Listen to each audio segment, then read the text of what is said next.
LUNR, welcome back to the Chasing Creativity podcast. Thanks for having me, bro. Happy to be back, man. Of course, man. Yo, of course. Wait, you gotta show that vinyl. You gotta show the vinyl. Yeah. Oh shit, it was out of the seat. Yeah. Big shot right here. It's a little whited out with my freaking. I didn't even get mine. No? Imagine that. No, I didn't even get mine yet. Why? It's coming. It's on the way. It's coming. Yeah, man. No, this is staying here forever because, we were talking about it a little bit, but for real, like, in all honesty, man, you were one of the first guys to come on, and this podcast was so new. Really, nothing had happened yet. It's still new, but at that point. It was brand new. It was new. It was very new. It was very new, man. And you had been releasing already on Mousetrap, and you could have easily just been like, I don't know what this is. Fuck this. But it's been super cool, man. And this has led to more things. And just I don't know, man. I'm stoked to be able to do this. Cool, man. I mean, you asked kindly, so I couldn't say. I'm Canadian, man. I can't say no. Yeah. I've actually, I think we talked about this a bit too, but I've noticed like a lot of the Canadian dudes are just, they can't, like Rhett, Ash, Deza, it might not even be they like the podcast, they just can't say no, It's like, well, I get this guy asked me to come on the podcast, so I'll just do it, No, but seriously, I was really glad to come in. And just to chat about, I knew Ash, and you told me Ash and Riot. Yeah, Riot was on, with Immersive. Yeah, so that's pretty much like, I was like, yeah, if the guys are doing it, I'll do it. Fuck yeah, man. Fuck yeah. Well, dude, it's been super cool because we, of course, did the first episode, and then we are keeping in contact since then, and seeing what's happened since we spoke has been incredible, man. I mean, the Astralwerks release, the EP that just came out, Stuff's happening, and you're a dad now, so we got a lot to talk about. Yeah. There was also the We Are Friends. Yeah. Memories. Couple of cool releases, Yeah. Happy that got to happen. Totally, man. Maybe we should start there because so you had the 3-track release. No, was it 3 or 4? 4 with Echo. No, it was a 3-track EP, but two were collabs between me and him. Right. That was the first. That was the beginning. Yeah.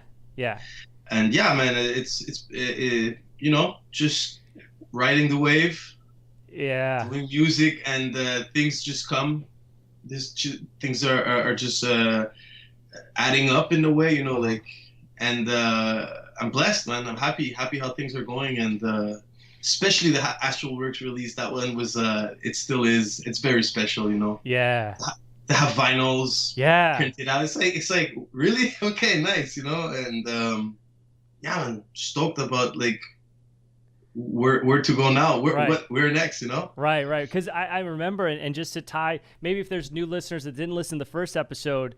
When you started this, I remember you were mentioning you were working as an audio engineer, and you still are, but you were working on music then, and you were starting to pass it around a little bit, and you knew Echo, and that you almost were doing it kind of from a place of passion, and then people were saying, hey, this is something, man, you gotta take these next steps. Then Echo says, hey, let's do these collaborations, and since then it just seems like that trajectory is just continuing, man. I mean, things. Man, I hope so. It definitely, and it's a funny thing, man, because like you said, you doing that just like everybody, doing it at home, on my free time, after work, after everything is done. Yeah. You start making music, and it's a passion, and like you said, once you start noticing.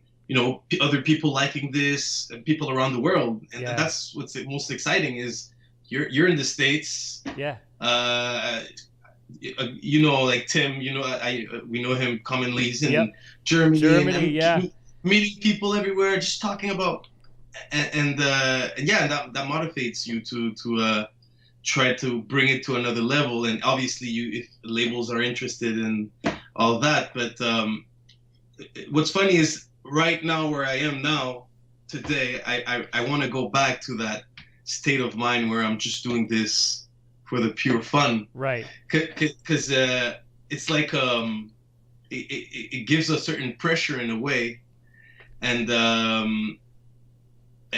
you know, just thinking of when I think about that now and the discussion we were having, I realized at some point I was trying to maybe like go faster, like, oh, these things are happening, but it wasn't necessarily like giving some fruits, you know. Yeah, yeah. In a sense. So yeah, it's just to come back to that, like you said, the doing it from passion, and that's what I want to go back at. Yeah, that kind of state of mind. Yeah, man, and I love that, and I think hearing that's so important for people out there, and I think that it's got to be very interesting to get in a situation where there's kind of this wave happening where, you know, people are listening to the music, record labels are picking it up and such, and you can kind of, I could imagine, get in a scenario where you think, okay, you know, speed, but then you probably, I found this with myself, you know, oftentimes if I'm putting too much pressure on myself, then what comes out, it'll take a couple days and I look back and I'm like, oh, wait, no. And it's like removing some of those boundaries or something and getting more of like the passion. Yeah. And you know, like, Dalton, I consider myself a fucking, I'm sorry. I mean, you can cuss. No, 100%. I encourage it. My son is always like, bad word. Oh, yeah, you're okay, yeah. So, I mean, I consider myself like like, not to say, like, not to be like downgrading, but I consider myself a kind of a nobody yet. So much big artists out there that I look up to and having so much like success and stuff. And once you start releasing and kind of being in that same boat, the same pool as everybody, then that's why the kind of pressure comes on. Well, for me, in my case, and then I was putting these kind of like, maybe not deadlines, but like, okay, I have to be like, it has to be this good, or no. But, and like you said, it kind of takes out the whole passion of the whole thing, you know, like, it's easy to then get caught up in this pressure and not necessarily creating stuff and then listening back and say, it's not that good, you know. Let's just take a month and work on that song, or 2 months or 5 months. And and it is, I mean, it's so interesting too, because as I think about you saying these things and I think about the release that just came out, you have, I honestly, you have such an unique sound, and it just fits so well within you know, the release that was on Mousetrap with We Are Friends, yeah, absolutely, man. Thanks. And really, I think you found this very unique little slice of electronic music, like this very, very unique sound, man. And so that's so interesting to me that you kind of struggle with these same things. You kind of deliberate on the same ideas, kind of stepping back and being like, okay, I'm forcing it, because the stuff I see on the opposite side, once it's out and it's released, is just very unique, very high level, man. So it's, thanks, man. Yeah, that absolutely. means a lot. That means a lot to me, man. Yeah.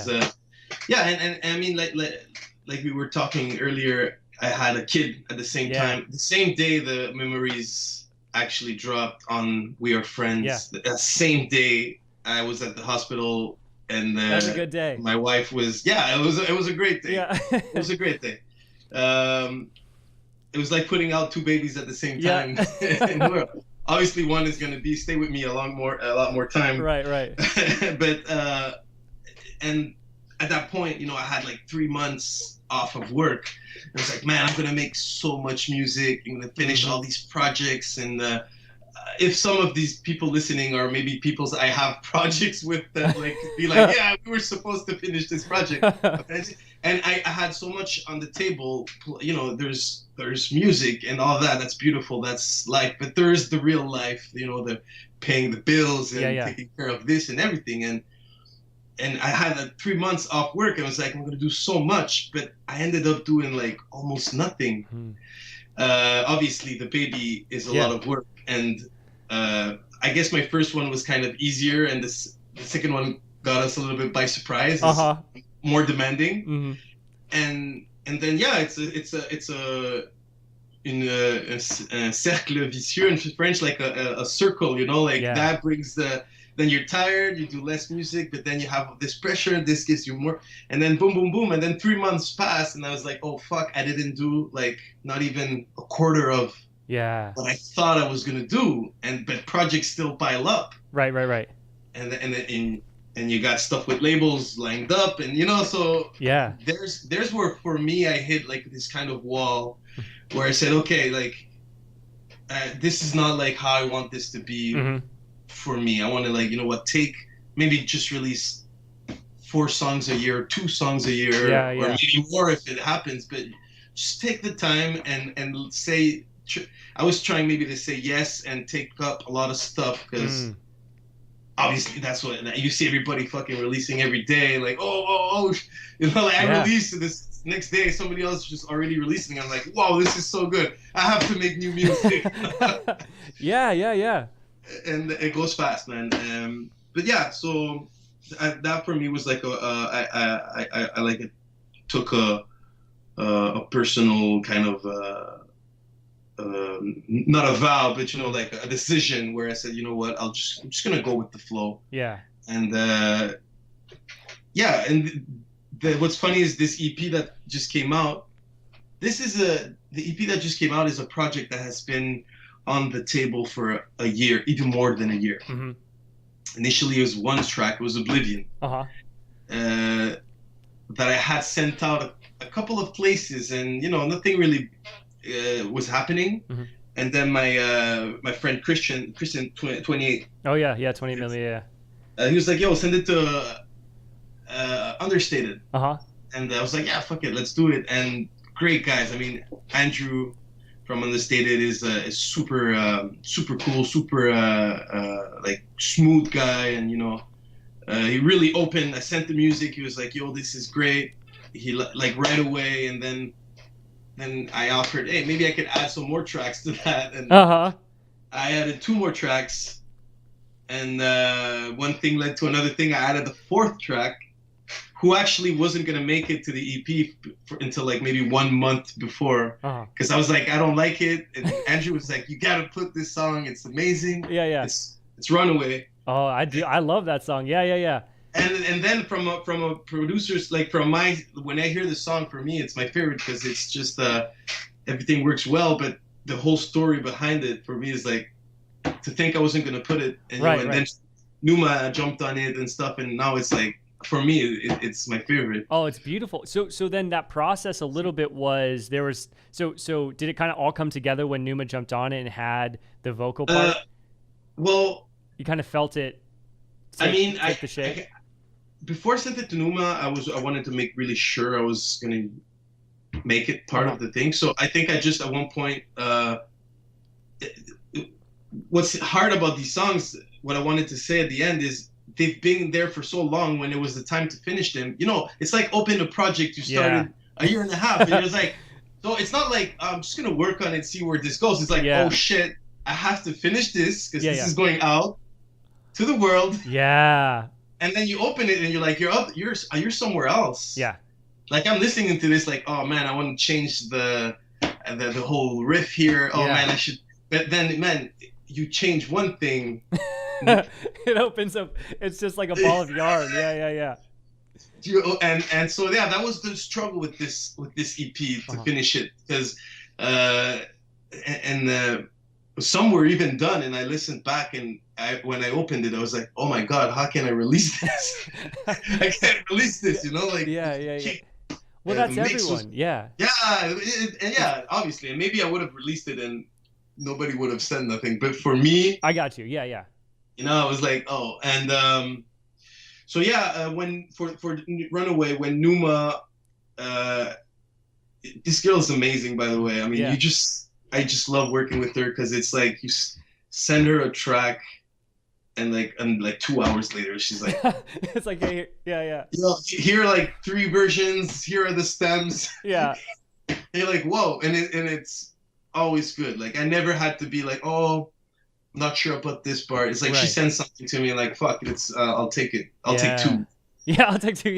Yeah. Because that's got to be an interesting process. Because we've chatted actually a little bit about this over Instagram, just working with other artists in that collaboration piece, and it is an interesting process. I would have to imagine if you're sending out tracks for a vocalist, because if you have ideas how you might want to have the vocal sound and then they have other ideas, I mean, it's kind of your baby you're passing off to someone, you know? It's the only time I did this, literally. It's the only time. You know, I work in a sound studio, a studio here, and so I'm used to running my sessions or having vocalists here, and it's like one of my favorite parts of the process too, to record vocals, because I just love doing that. And having a vocalist there, you have all these ideas. Oh, let's try this harmony. Let's do this. So I wasn't sure at the beginning, but no, Runaway wasn't the first one. I have other stuff coming with Numa. Oh, cool. Really dope stuff. And that wasn't even the first one. There was another one. And when I sent her that, it was a song I tried like 3 different vocalists on it. Nothing was working. I was going to quit the song. Fuck this song. And she sung on it. And I was like, whoa. You know, like. Yeah. Because she has such an interesting, her voice is so interesting. It's beautiful. And I love the melody. I love the lyrics. It fits perfectly. So I can see that for sure. Yeah, exactly. And like maybe on episode 3 we'll talk about those songs. Yeah, I like it. And but yeah, no, very talented girl, person, human, and glad to have her jump on Runaway. Yeah. And yeah, I could say that once like the vocals were there, then the mix just kind of like fell through, you know, like, oh, this has this place, so I kind of rearranged it through that. And then boom, then it just like a puzzle. Yeah. I was thinking about that today when I've listened to that track a lot, and I was listening to everything again today. And when there's like a verse section, and then once the verse kind of fades out, there's a melody, I think in like kind of like the lower section, like a bass for the Moog that kind of fits where she's going, and then leads into the next section. I mean, it feels like a puzzle. Like it fits so nicely. And then I just kind of was thinking, you know, where was LUNR where was his head at when he was making this track? And I can totally see that process where it's just like, oh yeah, okay, that fits. Yeah. And what's cool is I told her, like, the only thing I said is I have a concept, it's Runaway. I have lyrics and a melody, but you know what, just do your thing. And it was completely different. But I was like, fuck it, it's even better, you know? Yeah. But most of my songs I try to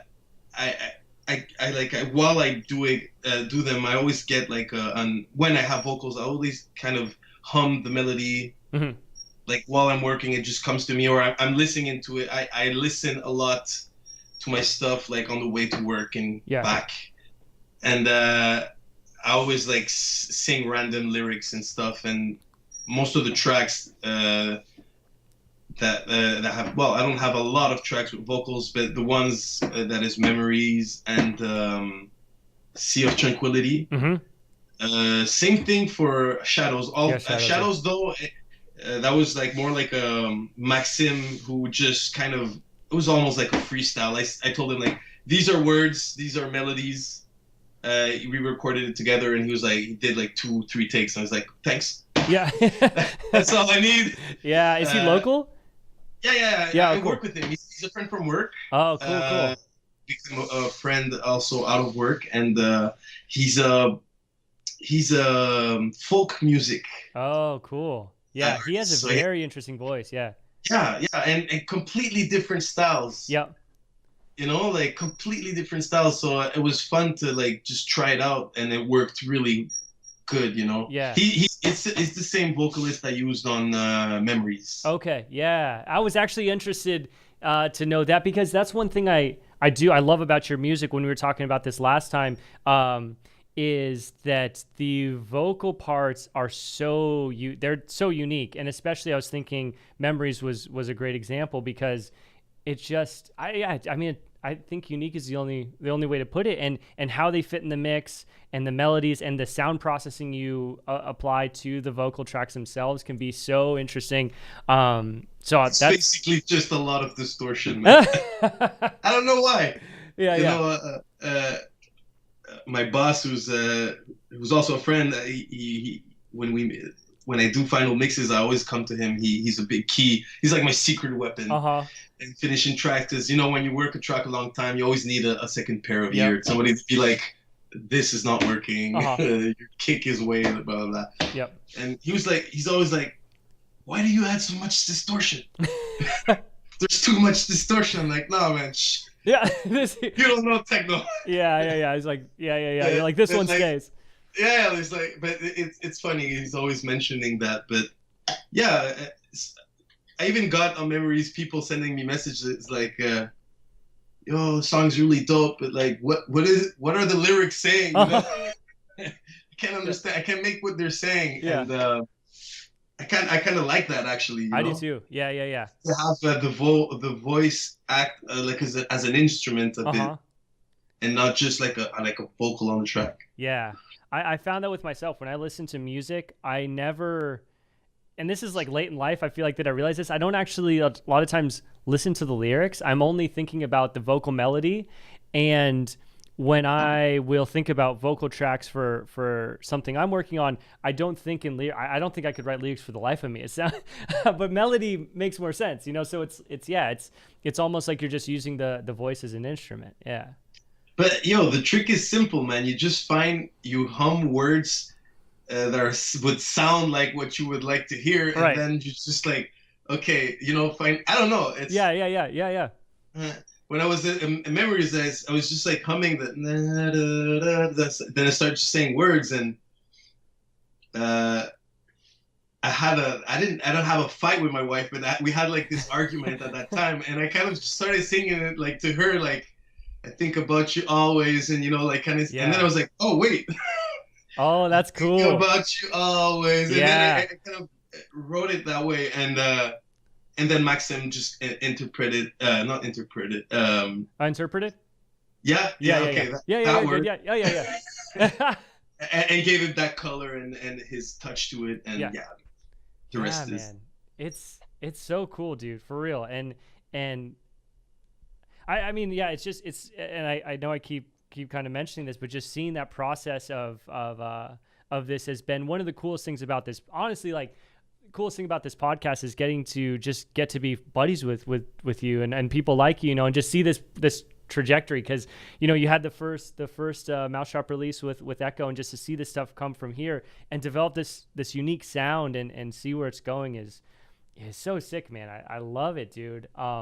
Thanks, man. I hope I can continue in that road, like that's what I want the most.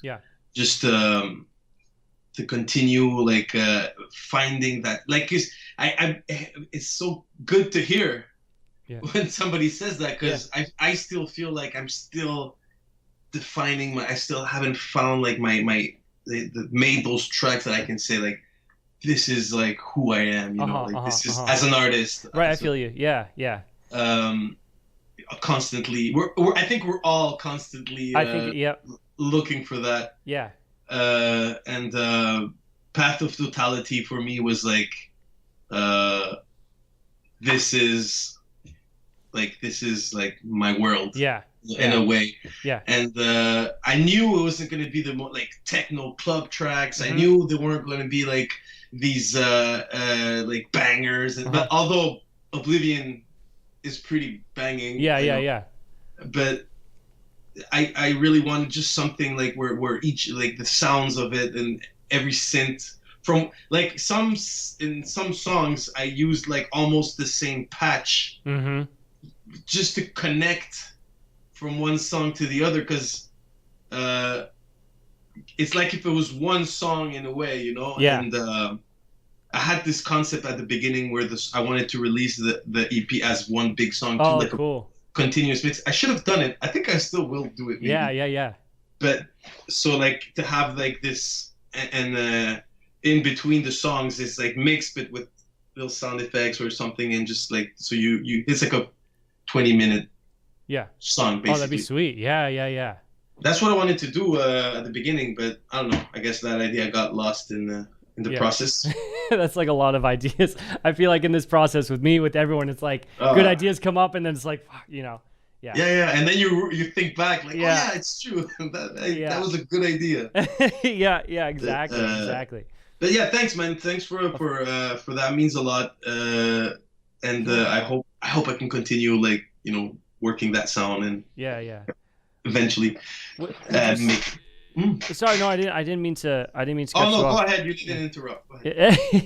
Did you feel like this then? Because you were saying when you had this time off, when you were looking to work on tracks, where you felt this kind of pressure to perform in a certain way, to put out certain. Did you find that when these tracks finally came out, when you're putting all the finishing touches on these tracks and finishing them up, you kind of got back to a place where you could treat it as a passion project, and then? Oh yeah. That was like, wow. When this EP, like, once I like sent out the last masters, like I felt like this weight. And like I said, this is a year and a half.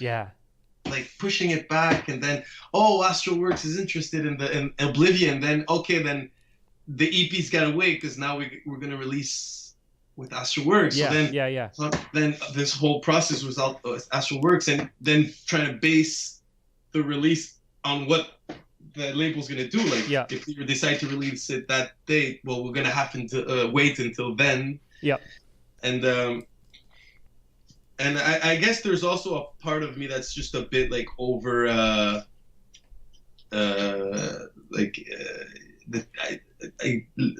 obsessive in a way. Not obsessive, but like I listened back to the songs, and instead of being like, I had to like, this sound is not right. The Sea of Tranquility was was the hardest to finish. For the reason, like I said earlier, there was older songs, and the whole bass line was a recording I did from the Moog, and I just couldn't like.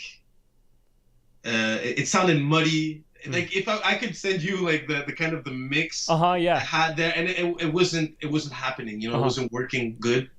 And that song, I really managed to finish it thanks to my friend Eric, who helped me like having this extra pair of ear that, because at one point I was like, oh fuck it, I'm releasing it like this, You know what I mean? Because you're fed up. You're like, I've heard it too long, and like, is it good? Is it?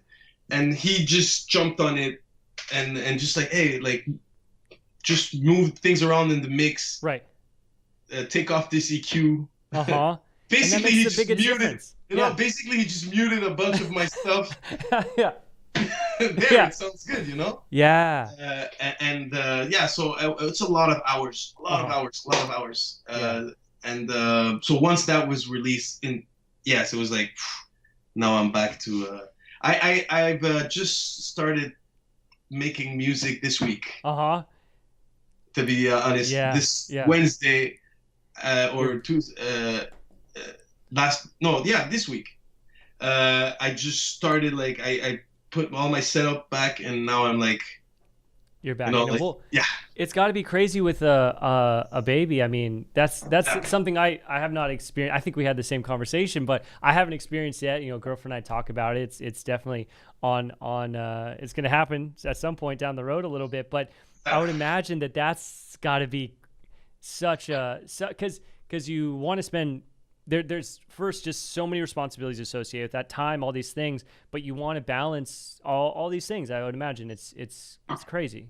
Oh yeah. But in the best way possible. Of course. Yeah. It's time. Time is the issue. Time is always the problem, and all of this. And I see most of the people really, like, all the people I see are really making it. It's because they work really hard and nonstop on their project, and I can't do that. I wish I could, but I have a 50 hours a week job. The kids, the family, and so a lot of the times, and this is now obviously he's a baby, right? My last one. he's a small baby, so it's a lot of like we don't sleep. Yeah, there's no sleep. I don't sleep. It's crazy. Yeah, it's been like that since 4 months now. Yeah, and so basically once it's time like to make music, like everything is done, the whole day is done, I'm just tired. Yeah. But I want to make music, right? But I'm tired, and that could be good too. Sometimes inspiration comes then, but I don't finish nothing. Right. Like I start, and then crash. Yeah. And there's good tired, and there's tired where nothing's gonna happen. I've been there where I'm just so fucking beat. I can't do anything. Nothing computes. I just yeah. Or you do a bunch of things, and the next day you're like, yeah. But the other thing is I've been getting bookings. Really happy. That's cool. Really awesome bookings to play. So once around that time, what I was mentioning earlier, when I noticed I wasn't getting stuff done, I decided, you know what, I'm gonna switch up my what I'm doing. I'm just gonna mix. Yeah. So I got the turntables at home and stuff, and I just for the last 2 months I just been mixing, trying all types of mixes. And that's a whole nother game. Oh yeah. That's a whole nother part of the game, and it also gives inspiration because you're mixing, and then I mix some of my tracks and I realize, okay, next time I'm gonna make like this longer, and then it's easier to. So see, like the music I'm making now is a little bit more like club or DJ oriented. Yeah. Because I feel like I want to play them more. As in maybe the last EP was or the last tracks are a little bit more like a Spotify music, or playlist music or stuff you can chill to. And right. But you can play them. You can play them, and I've played Lost. Oh, for sure. In the set, and it's always amazing. Oh, it'd be amazing in a set, yeah, because you have if you have these really kind of energetic, more like dance heavy tracks, right? And then you bring that in, it's the perfect hit. Yeah. It's perfect, and it's all about like the moment where you put it, but right. So it opens like the DJing and stuff, like gives me like a different aspect, I guess, a different window to this the music production. Yeah, and I mean, I would imagine it gets you stoked to when you hear your track too. You're putting together mixes, then you pull your track in. It's probably brings you back, and you're like, okay, and you see it. This is why I'm doing this. Yeah. I discovered I love mixing. I love playing. I like this is. It's new for me in the sense I've played parties and chillings and but like to get to play and incorporate your music in your set and have people like reacting to your music and your and stuff. So that gave me like this. I want more. Yeah. I want more. I want to dig in this whole part of the game.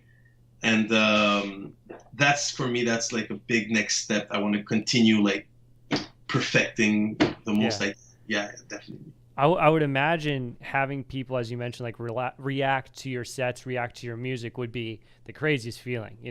Oh man, I imagine like people playing at like these huge venues. Oh yeah, 1,000 people. Just like. Yeah, it must be that feeling. I get 100 people reacting, and I'm like, my heart, Oh, for sure. Yeah. And I mean, it comes down to, everything. Sometimes it's just that one person reaching out and saying something is like that kind of gets you back excited. You're like, oh yeah. I mean, that can be the difference, and I think that's one thing that's so cool about one. I think there are a lot of downfalls at times, but one great thing of social media is putting people together, like communicating like this, and having the ability for fans to reach out and say, dude, I love this track, blah, blah, that can get, I would imagine just so, because when people reach out about whatever, like someone is interested in the podcast or whatever, that gets me so stoked, Oh, yeah. Sure. And I mean, that's why I accepted first time you asked me to come in. I was like, "Is this dope?" I mean, yeah. you know, like, sure, let's talk about music. Yeah. You know? I love nerd talk from the start. So, yep. And like for you to come and ask me to come and speak as LUNR, you know, and not like as just like you and me, we're like, hey, let's talk about your music, man. For me, I was humbled by your offer, or by your invitation. Yeah. And the same thing for this time. I mean, for me to come here and talk is fun. Yeah. It's fun. Oh, it's fun. I love it, man. I love it. And it's another thing that's been so cool is just, and I like, you know, just keeping up throughout this too has been the best part of it, because now I feel like we're buddies, you know, and like we'll just continue on. There'll be more and more episodes, and just meeting all these people in this world and stuff is just is so cool, man. But yeah, I can't agree more. And it's cool, man. And it's so funny that you mentioned, like, when you earlier talking and just talking about people around the world, you know, hearing music or whatnot, and mentioning Tim. I was like, Tim, and then because I know SCHAU, so SCHAU, yeah. Because and I know his name's Tim, but I just always a SCHAU. But yeah, just there's. So wait, you pronounce it SCHAU? Yeah. Okay, I pronounce it SCHAU, because in French, A-U is O. Oh, okay, yeah, and we might. One of us is right, or both of us are wrong. I'm not sure. He'll probably pronounce it in his, you know, from a German accent. It'd be totally. We should ask him. We should ask him. But that happens so many times. The mispronunciation of words, like of names. You know, like another one I've been in. Sometimes I had trouble saying is Sysdems. Oh yeah, I'm not sure either. Systemis maybe. I'm not sure. So I have no idea. He has a remix on my EP coming up really soon, and I was talking with Andrew. He's like, oh, System. You know, he said, and who? Like, I'm not sure. Oh, I mean Systems, and then you know, and other cases where like even my names, people are like, how do I pronounce like. Right. Especially French people. How do you pronounce it exactly? LUNR. Yeah, it's funny, man. It's funny, and I've noticed that same thing, because I'll read names, you know, and then when I get ready to do a podcast, I'm thinking, oh shit, wait, if I say this, I don't know how to pronounce it, you know, so I have to double check. I'm like, wait, you know. You asked before, hey, how do I pronounce your? Yeah. Yeah, it's like when you meet someone that you haven't seen in a while and like you forgot his name. You're like, hey! Yeah, hey buddy, man, how's it going? Hey buddy, how you doing, man? Good to see keeps you. saying your name. He keeps saying your name, like, hey Dalton, how you doing? Yeah, man, isn't it? It's funny, dude, and yeah, I mean, I've definitely had that same thing, like on, especially kind of balancing things here, making sure I'm up to date on, you know, track releases, names and stuff. I don't want to fuck anything up, because that wouldn't be good. Then you would have to listen back to your episodes to see if I fuck anything up. I can't actually say I've had little bits where I had to go back and think about, like, wait, did I say something? I know. That's why I was mentioning that. Yeah, like 10 episodes back, episode 3, and I was like, oh god, yeah, man, but I'll probably ask you to send me this before I listen it back. Oh, of course, dude. Of course. This will be the first time with a video. I just be like, but we'll figure it out, dude. We'll figure it out, man. So for 29, so you have, is the EP, is that under wraps right now? Is that out in the open? Well, you said the new one, like you said, there's something coming with. Oh no, systems. it's the remixes for the EP. Oh, yeah. Sick. So we released the first one with Anakim. Yep. An awesome remix. Yeah. I mean, that I love playing that one out. Yeah. A really fun, really nice track. And then I have another 4 remixes coming. Damn, that's so cool. Yeah, and I mean, it's not a secret. I actually tweeted about it. I have coming up 2 artists I like a lot and love. One I personally have developed a friendship with him is Ash. So we have Ash and System coming. Sorry, give me a second. Oh, it's okay. Sorry about that. No worries. It happens every time I talk about Ash, you know. I'm joking. Sorry, Ash. How far is he? He's far from. He's central. He's Toronto, right? Yeah, he's Toronto. Yeah, he's fine. Yeah. Okay, yeah. Yeah. And awesome remix, both of them. And then I have Kamaru, all the way from Africa. Oh, sick. Jumping in. If you haven't heard about Kamaru, check him out. He's been doing a lot of stuff with Ableton. Okay. You know, he's had like this. He just had this video with Ableton, like featuring him as a. He uses a lot of Foley and ambience recordings to create soundscapes and stuff. He's awesome. Cool. Awesome guy. And Somi, who is a new, well, I guess new in a way, not that new, but I think it's her first release as Somi. Oh, cool. And she's remixing as well for their EP. She's LA based. She's from part of Understated and stuff. And cool. And what's crazy is everybody's that's having a remix on the EP is kind of blowing up, you know, like all of them. That's sick. Ash, Stems, Anakim, Kamaru, and almost all of them have stuff on Mousetrap. All of them, you know, so it's fun. It's like the circle is good, and I'm glad to have everybody on board. Yeah, it's this world. Like all of these people start to know one another. They're supporting one another. Yeah. There's this kind of group that's coming up, and it's so cool to see, man. And you know, speaking to that, I have a ton of respect for Ash's music. He has some unreleased stuff that's insane, and the fact that he's sitting on all this stuff blows my mind. And it's not because of him; it's because of it's record labels. And I mean, it blows my mind. No, but. I think, yeah. I mean, I don't want to jinx him and stuff, but it's just a question of time for him. Exactly. His music is beautiful. I know, man. And all of them. I mean, I'm not to take away nothing from anyone else, because having the same date of release as them has amazing music as well.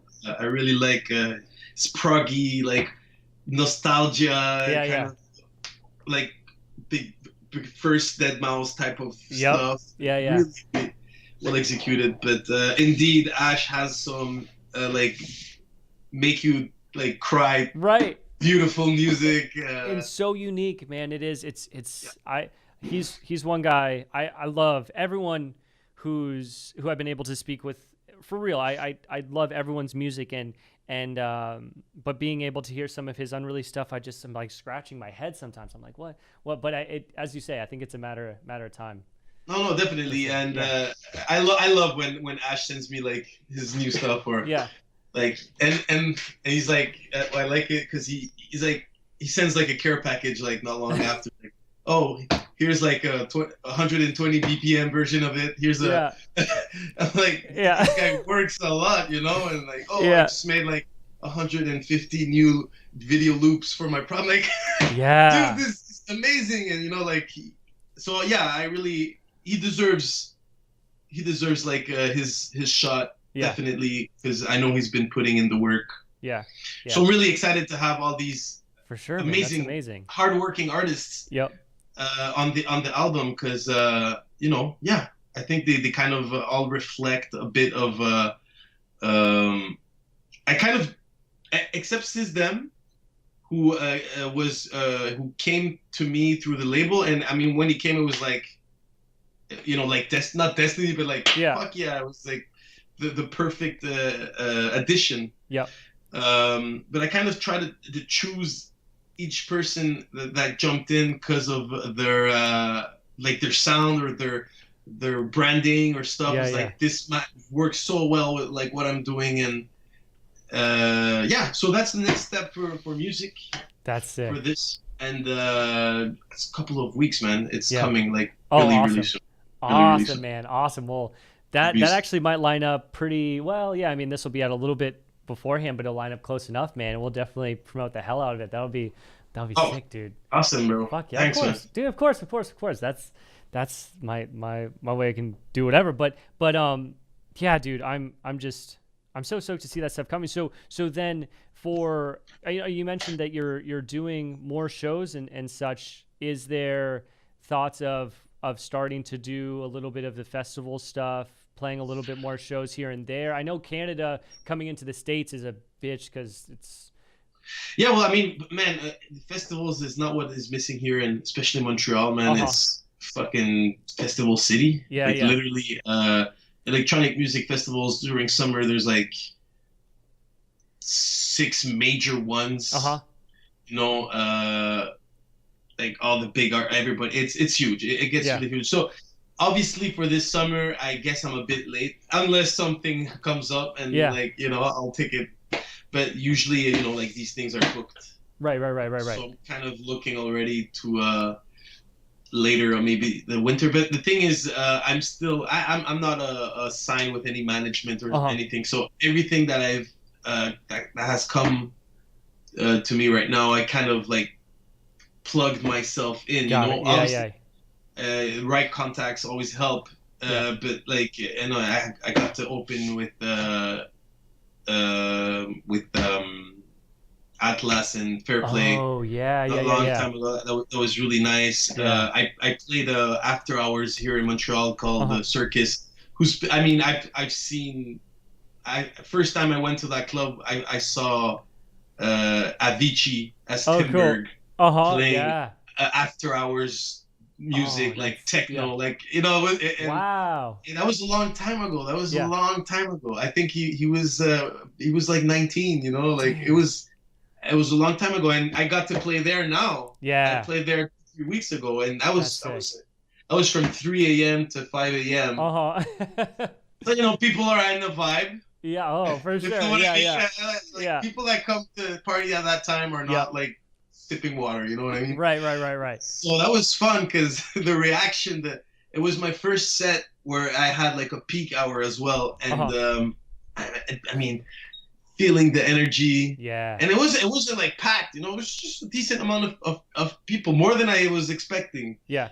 But the energy was great. You know, like I could feel people like screaming or jumping, and that was for me, was like, that moment was like, okay, I want to do this, like fucking, you know.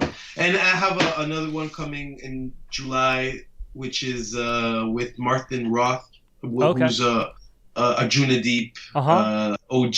Yeah, cool. So it's like an Ajuna Deep party. That's sick. Yeah, and I'm working out other stuff. Nothing confirmed yet, but there should be other stuff lining up for the summer. And at the beginning of the year, I was like, I want to play once a month. Yeah, and that's pretty much happening. Yeah, good, man. That's sick. I think I actually don't know if we talked about this when we first chatted, but I went to Montreal did we talk about this? I was in Montreal when I was younger. Maybe I was. Must have been something like, maybe I was 22 or 23, so 7 years ago, something like that. But it's funny we didn't talk about this, but I went to an outside venue. I just stumbled upon it, and it was electronic music, but it was very minimal. Do you know? Yeah. I mean, so it was like open square. Well, I mean, that's what I'm saying. Montreal, that's like could be any night. Yeah. It was amazing. It downtown? Was it downtown, or was it like on an island, Ile Sainte-Hélène, like? My guess is downtown, because it was just like open square area, and it was close to the hotel we were staying in. So so that was probably at the Place des Arts. Okay. What was your hotel? You remember? No, I don't remember. I was with my dad. It was a while ago. That's how good I know my city. You told me your hotel. Yeah, you would know. But I had the best. It's beautiful. But yeah. But that happens a lot here, all through summer. There's something called Picnic Électronique, which is from starting like, I think right now, end of May, until end of September. Every Sunday there's a DJ, and there's a big electronic exterior event, and it's chill. It's a picnic, you know, chill, and like 2 scenes, and it gets like really packed, you know, and like big names come play, like Dubfire. I've seen Guy Borato there. I've seen bigger names. I can't even think of one right now, but I've been going there for like the last, 10 years. Maybe a little less, but every summer. And there's like Charlotte DeWitte coming back soon. Oh yeah, cool. Charlotte DeWitte? Yeah. I'm not Carl sure. Cox. That's another one. There's exactly. Another one. Yeah. Carl Cox. Yeah. Like oh yeah. Weeks. It's crazy. It's just That's what I love about Montreal. Yeah, it is beautiful. It's so beautiful. And it's electronic music city, man. Yeah. And everything, obviously, but yeah.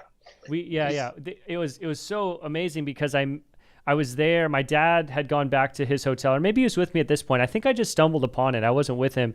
And I met a couple, a guy and a girl, and they were just so nice to me. And then they're like, "Oh, you're alone. Do you want to hang out?" We started hanging out. And then by the end of the night, we went to a different club that was indoors. It was this huge club. I would not, I mean, I'm sure there's a ton of them, but yeah, there's a ton of them. Yeah, it was amazing, man. And at that time, I was a fan of deadmau5, so I knew a lot of electronic music, but this is so long ago that I wasn't into it as much as I am today. But man, it was a great experience, amazing clubs, and the people in Montreal are so nice, man. I remember beautiful women being so kind to me, and I'm like, in the States, that they know they're beautiful, they're gonna be like snooty, you know? Yeah. Oh yeah. And here it's very multicultural. Yeah. And that's why there's a lot of influences from all around the world. Yeah. That's Montreal for you, man. It's Haitians, Latinos, Arabs, and French. Yeah. French mentality, you know. And then there's like all these people just living together, and so when you go downtown, like you hear somebody speaking French, English, and Creole in the same sentence, you know, like, or starts in Spanish and then English and then French, you know. That's crazy. Like I post on Facebook is like, wow, I'm tripping right now, and then it's in French and then English. That's so, but yeah, people here, it's open. Well, I mean, some people are not, but yeah. Most of the people, it's a good crowd. It's a good good place here. And just people going places like coffee shops and restaurants, everyone was so kind, man. It's very interesting. I mean, there's I think on the West Coast West Coast here in the States, it is a little bit more laid back than East Coast United States. East Coast United States is, I think, a little bit of a different vibe, but I mean, it was nothing like I've experienced, man. Canada, dude. It's. Oh shit! Wait! What did I do here? I kind of lost you. I can still see you. Can you see me? Okay, no, I got it. Cool. Yeah.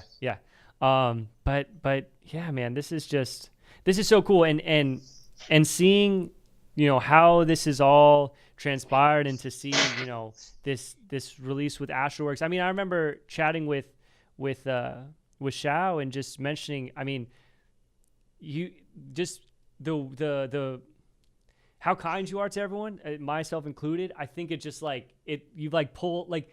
You deserve it, man. It's so cool because you're just like this good energy, and then like this stuff is for real, man. And we were talking about it earlier when you're saying that you kind of are feeling like you don't have enough time to put out music and such. But I think right now is a really interesting time because I see artists that don't have a crazy discography of music. They'll put out singles and then, you know, maybe a 3-track EP here and then a couple singles, and then, you know, it's not, and that maybe it's only 4 or 5 releases for a year, but they're doing it, you know. It doesn't have to be a 15-track album. No one does that anymore. I mean, that's pretty much dead because, you know, that was my next project. Just gonna scrap that. No, man. Hey, I'm not talking shit because no. At the same point, like I actually remember I was talking about with Deza, where I was like, you know, it seems like the new process is 3 tracks, you know, and then he was in the process of putting out Cosmos, which is this huge album, you know. There's no formula, but I think that you can kind of today form it to what you want to make it, you know. I think one day what I would like to do is, it's funny you and mention SCHAU again for the SCHAU. Another shout out to SCHAU. You know, and he mentioned it this week, but it was something I've been thinking for a while. Is one day, once I guess I have maybe a better traction or more followers, where I could release by myself and have a good amount of people, you know, and these labels help a lot in getting, but and then take like all my like out tracks, all my IDs, all this stuff I know, and just one day just make a big album out of it, like unreleased, you know, like all this stuff, and I have so much, man.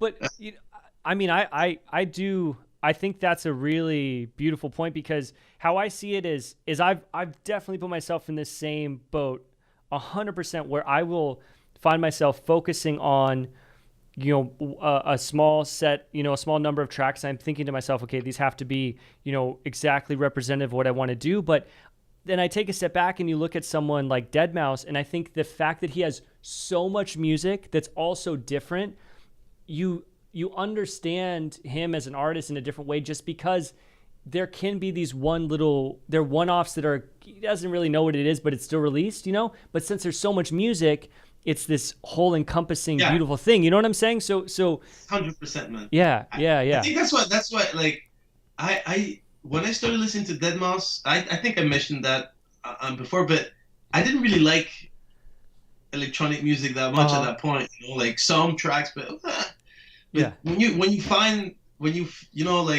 oh yeah, 10 years ago, like, I don't know how I was listening to music at that time, like YouTube and downloading stuff, yeah, I said it. But no, at one point I was like, even his album Project 56, I think. Yeah. It's not great. It's not like, wow, you gotta listen to the album, but like you said, as an artist, you listen to that, and then you see all what he did, and then you're like, even like he even puts out like this, right? Like it's like just chill, weird music, 2 minutes tracks, and kind of hip hop and melodic and this and that, and then you're like, okay, this is a real like music producer. Like, this guy can produce all kinds of stuff. He's not like just techno, and it's not a bad thing to be just techno or just that, but you're like, this guy can produce all kinds of things, and not to say I want to do like Deadmau5, but that's kind of like how I consider what I do. I have so many styles, I listen to almost only techno. Like I said, I go to all these festivals and events, and this is the music, like I'm driving, and that's what I listen to. I do anything, that's what I listen to. And but when I produce, it's another game, like I most of the time I'm like, I'm gonna make this banger, and then I end up, it's like super melodic, right adding vocals, and then I'm like, well, here you go, another like song, and then sometimes it's like super down tempo, or hip hoppy, or sometimes it's like I have some that I even consider too pop, too like happy, I would say. And some people I've sent this to, and they're like, "Are you crazy? This is pop to you?" Right. It's good. I'm like, no, this is too commercial, And, but like, I think I just have to stop with the labeling and just. Yeah, everyone. I think everyone's in that boat. It's hard, man, and everyone is it's cool, because in this world, chatting with other producers, everyone's going through the same thing. So you kind of can get a sense, like everyone's having those same thoughts, but it is challenging, because there's everything, there's social media, all this stuff tied to it. But I think your mindset's perfect, because you're kind of saying, okay, you just want to get back to like the passion and the beauty and the realness of the music, and that's what it's all about, that's and like, I guess best case scenario would be like having a team helping you with like socials and right and then you're like, I'm just gonna focus on music, but like, when you're trying to focus on music, and then oh shit, okay, and this, and then email comes in, can you get and then okay, that, and then you kind of takes out the focus of making the music. Like, personally, if I sit down to make music and my phone is beside me, I'm not gonna be productive. Like, I'm gonna be there, and then something's loading, or I'm freezing a track, I'm just gonna pop this, and then next thing I go, I'm chatting with someone. I'm with you, like, and then like 30 minutes pass, and I'm like, fuck, I forgot the idea. So I always kind of try to leave my phone upstairs, or forget it, or that's Yeah, man. It's a lot of stuff sometimes in this business, and it's yeah, it's a lot of stuff. It's a lot of stuff, man. And when you're talking about the more kind of pop oriented music, like the use or the thought that always comes to mind is because I've thought about those same things, but you see Black Gummy, you know, so he's known as this heavier sound, and then he has that track Superhuman. It's Superhuman, I believe, is the track, and it's very poppy, you know. And then you're like, because I've had that those same ideas where I'm like, okay, this is my genre, you know, and it's hard.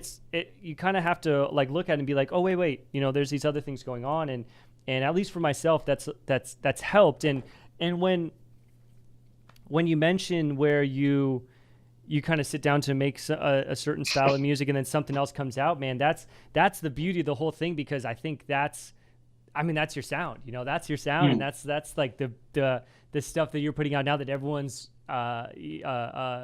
connecting with and understanding it's a very unique sound, man. That's fucking thanks, sick. man. Yeah, of course, thanks, dude. man. And I can't wait, man. I can't wait to I don't know when and how I'm gonna put like all these next tracks I have a lot of them. I have to finish them, but I have a lot of like really like nothing like, I mean, one is like 80 BPM, the other one's like 104 BPM, the one, and it's and those tracks for me are like they're unique in their genre or in their style. They have a unique sound or a vibe, you know, like and I think they would work really well on like on these playlists or like and not to sound like I like I'm full of myself, but like some of these songs I'm like, man, this is really good, you know. And some are collabs too, so they have like this color and or these this mix of styles that, I mean, I can't wait to release. But then it's a matter of who signs it, or will I sign it? Will I release it on my own? Like, what will I do? But for the next couple of months, personally, I'll be really working on perfecting my sound. Like, even though, like what you said, you know, for me, it's a time I want to take my sound to a next level, but that means like reloading on like the source of my sounds. What I'm trying to say is I'm gonna create this big sound bank. Actually, it's no secret. I can say it. I've signed with a sample company. Oh, sick. That hired me to make a sound bank with my color to it.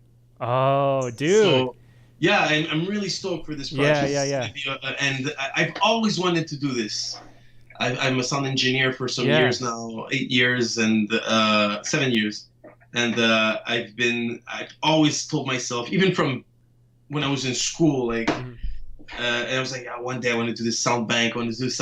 Yeah. And then the opportunity comes to me where these people are like, yo, we want you to do a sound bank and we'll sell it, you know? Yeah. And it's really exciting because I really want to do this, but like next level. I'm thinking like, I'm going to re-record everything from scratch.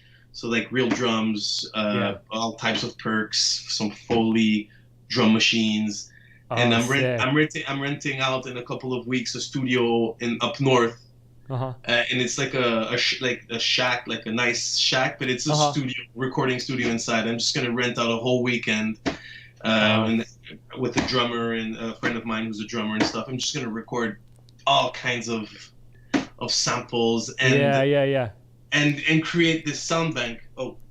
And my goal at the same time is to create a sound bank for myself, you know, like be independent from any other sound that is not mine. From and then like see where that takes me. So like that's pretty much what I want to work on for the couple of months coming up. Yeah, dude, that's That's sick, man. I love hearing how stuff like that is coming together, where it's something you've wanted to do your whole life, and then these things open up, man. And it's, well, bro, I don't want to sound like it. that. You know that, like, the thing there, the secret, you know? Right. Like, I'm not that type of, I don't really personally, but shit. Same. No. But again, like, it's a balance. It's the time like, in. Yeah, but it's the time you put. It's the work. You know, when you work, it's bound to have fruits. Yeah. And you don't stop once you start getting fruits. You work even harder. Yeah. You work even harder then, and you just never stop. And then sometimes you just stop and be like, you know what? I'm maybe not as huge as this guy. I'm maybe not playing Coachella. I'm maybe not doing that. But a year ago, I was in my basement. And now I'm playing opening for this guy, and then I got booked there, and I just have a final, or and you 100%, dude. Take all these little victories, and they add up, they add up, man, and that's part of this whole process. It's like those little steps that lead to a big, you look back in 5 years or 10 years, and then it's like, how did this even happen? That's what that's how it's these little steps, and each one, exactly, little victories you mentioned. Yeah. It makes step is a little bit like closer to your goal, and exactly. And man, ride the wave, like I said at the beginning. You just ride this wave. Try not to fall off. I love it, man. And if anything, I want to, of course, keep doing these. I think this is the coolest fucking thing to have these conversations, man. And one day, like, we're gonna have it where we're sitting across from one another in a studio talking about this shit for real. It's 100%, man. You'll be touring in AZ, and we'll fucking knock it out, man. Let's do it, man. Let's do it, man. I never been to Arizona, man. It's Arizona, hot. Right? Yeah, it's hot. It's hot as shit, man. I'm from the South, man. I'm from Venezuela, so. Oh, when did you move to Montreal? Oh, I'm Canadian. I'm not Venezuelan. Oh, okay. In the sense that I've been here since I'm 5 years old, Okay. Yeah. I've lived all my life here, but I don't get used to the cold, Oh my God, here some winter is like. It's no games, man. That's one thing I remember too. In Montreal, they have the mall that's underground, right? Yeah, well, Montreal is an underground city. Like, you could like do almost all downtown. Yeah. Underground. Maybe then when I went, it was still kind of. I guess they because I remember we were at this mall that was like 3 stories underground. There was this food court and everything. Because I mean, when it's cold, it's fucking cold. Yeah. But you say that, and I thought that was like normal everywhere. That you say it like it's something special. We need that here. No, we need it. We need it though, God. because it's going to be 120 degrees Fahrenheit here in like a month, man, and then you can't go outside. You open a car. How much is that in the Celsius? I don't know. It's fucking hot. It's fucking hot. It's fucking hot. It's like an oven. It's like you open your car door and it's like opening an oven, man. Holy shit. It's crazy. Okay. Yeah, we get that for 5 months. It's gonna be rough, man. But then, hey, I'll be either at the pool or I'll be inside making music and podcasting. I hope you got air conditioning. Yeah. Man. Oh yeah. Everyone has pools in Arizona because that's all you can do in the summer, man. You just, we're in an apartment right now, but when we're looking for a house, we're like, you have to have a pool. You have to have a pool, huh? Yeah. Yeah. Yeah, if you buy a pool here, I mean, it's cool, but you're gonna like, it's gonna.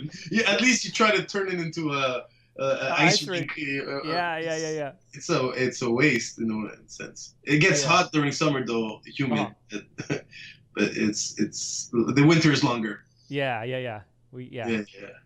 Fuck yeah, man. Well, dude, this has been amazing, man. And again, I mean, the coolest part of this whole thing is just being able to catch up with you, man, for real. And for sure, man. And I mean, love it. I forgot for a while we were doing this for a podcast. I know. We're just you just started. Yeah, you forget, man, and that's yeah. But super excited, man. I'm really happy to have a chance to come here and get to talk about like these projects and. And for anybody out there that's going through all that, it's even like we're talking about it and stuff, but like I finished talking about this and then like life continues. Life happens. And no, in the sense that also that it's fun to have people around the world that can recognize the work or the passion you have for something, because most of the time nobody really knows what you're doing, or you know, like you know those memes, you know, where it says like what my parents think I do, like my like, you know, like most of the people, they're like, oh, you make music, great, you know, like but I'm like, yeah, but you know, I have fans in Lithuania, or you know, like, I got people in China listening. Yeah, sure. Yeah. But when you get these people to reach out, or chance like this to come and talk with you, or and to talk about this, it helps me realize a bit more like how blessed I am of having this small success, but a success that can hopefully lead to, you know, like more success and more interviews and more friends across the world. Across the world. It's gonna, dude. It's gonna happen, man. And I feel the exact same way. I feel fortunate and blessed to be able to do this, man. Chat with you guys, for real. Yeah, for real, man. For real, dude. So, yeah, hell yeah, man. Awesome, bro. Awesome.